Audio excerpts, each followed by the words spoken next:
ஒரு அழகான ஒரு கல்லில் ஒரு நாய் ஒன்று பண்ணி ஒரு பொருட்காட்சி மாதிரி ஒன்றில் வச்சுருந்துருக்காங்க. அந்த பொருட்காட்சிக்கு வந்து ஒரு 3 பேர், அதாவது ஃபஸ்ட்டு வந்து ஒரு நல்ல ஒரு சிற்பி அந்த பொருட்காட்சிக்கு வராரு. அதுக்கப்புறம் வந்து நாய் வளர்க்குறதுல ரொம்ப அவருக்கு ஒரு இன்ட்ரெஸ்ட், அவர் ஒருத்தர் வராரு அந்த பொருட்காட்சிக்கு. அவர் வந்து என்ன பண்ணுறாருன்னா, அவர்கிட்ட கேட்குறாங்க அந்த பொருட்காட்சியில் வச்சுருக்கவங்க, இந்த நாயை பார்த்தா உங்களுக்கு என்ன தோணுது அப்படின்னு சொல்லிட்டு சிற்பிக்கிட்ட ஃபஸ்ட்டு கேட்குறாங்க. சிற்பி வந்து நாயை பார்க்குறாரு. நாய் கண்ணுக்கு தெரிஞ்ச உடனே சிற்பி என்ன பண்ணுறாருன்னா, அந்த கல்லோட தரத்தை பார்க்குறாரு. அந்த கல் வந்து எப்படிப்பட்ட தரமுள்ள ஒரு கல் அப்படின்னு சொல்லி அந்த சிற்பி வந்து பார்க்குறாரு.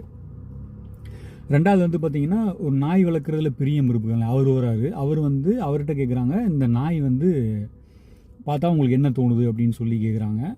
அந்த கல்லில் செதுக்கியிருக்க அந்த நாயை பார்த்துட்டு அவர் என்ன சொல்கிறார் அப்படின்னா, இந்த நாய் வந்து இந்த ரகமான நாய், எங்கள் வீட்லேயும் இந்த நாய் இருக்குது அப்படின்ற மாதிரி அந்த நாயை பற்றி அவர் பேசிகிட்டே இருக்கார். ஃபஸ்ட்டு வந்து அந்த சிற்பி வந்து பார்த்திங்கன்னா அந்த நாயை பார்த்துட்டு அடுத்த செகண்ட் அந்த கல்லோட தரத்தை பற்றி பேசுகிறாரு. இவர் நாய் வளர்க்குற பிரியப்பட்டவர் நாயை பற்றி நிறையா பேசிகிட்டே வர்றாரு. நம்ம நிறைய பழமொழிகள் கேள்விப்பட்டிருப்போம். அதில் ஒரு பழமொழி தான் இது, கல்லை கண்டா நாயை காணோம், நாயை கண்டா கல்லை காணோம் அப்படின்னு சொல்லியிருப்பாங்க இல்லையா. நம்ம என்ன நினைப்போம், ரோட்டில் போகிற நாயை பார்த்தா கல் கிடைக்க மாட்டேங்குது, கல் இருக்கு ஆனால் நாய் கிடைக்க மாட்டேங்குது அப்படின்னு நினைக்கிறோம் இல்லையா. அது கிடையாது. அது இப்போ நம்ம சொல்கிறோம் இல்லையா, இதுதான் அதுக்கு உண்டான பழமொழி. ஒரு கல்லில் ஒரு நாயை செதுக்கியிருக்காங்க. சிற்பி என்ன பார்க்குறாரு அப்படின்னா, நாயை பார்க்கல, கல்லை பார்க்குறாரு. அப்போ அந்த நேரத்தில் வந்து அவர் கல்லை பார்க்குறாரு, நாயை காணோம். அதுதான் கல்லை கண்டா நாயை காணோம். இப்போ நாய் வளர்க்குறவர் பிரியப்பட்டவர் அந்த கல்லை பார்க்குறாரு. அவர் வந்து நாயை மட்டுமே பார்க்குறாரு, கல்லை பார்க்கல.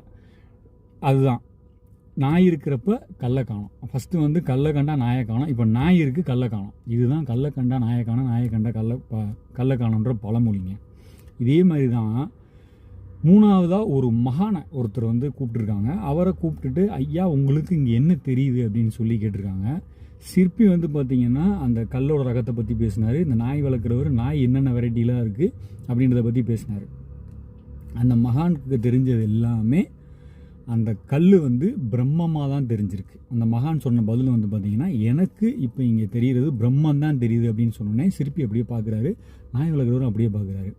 முழுக்க முழுக்க நம்ம ஆன்மாவை ஆவரண சக்தி அப்படின்ற ஒன்று மறைச்சிருக்கிறதுனால அங்கே அவங்க 2 பேருக்கும் அங்கே நாயாவும் கல்லோட ரகத்தை பார்க்குறது இருந்துச்சு. ஆனால் இந்த ஞானி எல்லாமே பிரம்மமாக தெரிகிறதுனால அந்த கல் அவருக்கு அங்கே பிரம்மமாக தான் தெரிஞ்சிருக்கு, இங்கே இருக்கிறது பிரம்மன் தான் அப்படின்னு சொல்லி அவர் சொல்கிறாருங்க. நம்மளும் இந்த மாதிரி நிறைய அஞ்ஞானத்தில் மூழ்கி இருக்கிறதுனால நமக்கு இந்த உலகமெல்லாம் அவ்வளோ பெரிய மாயையாக தெரியுது. அதில்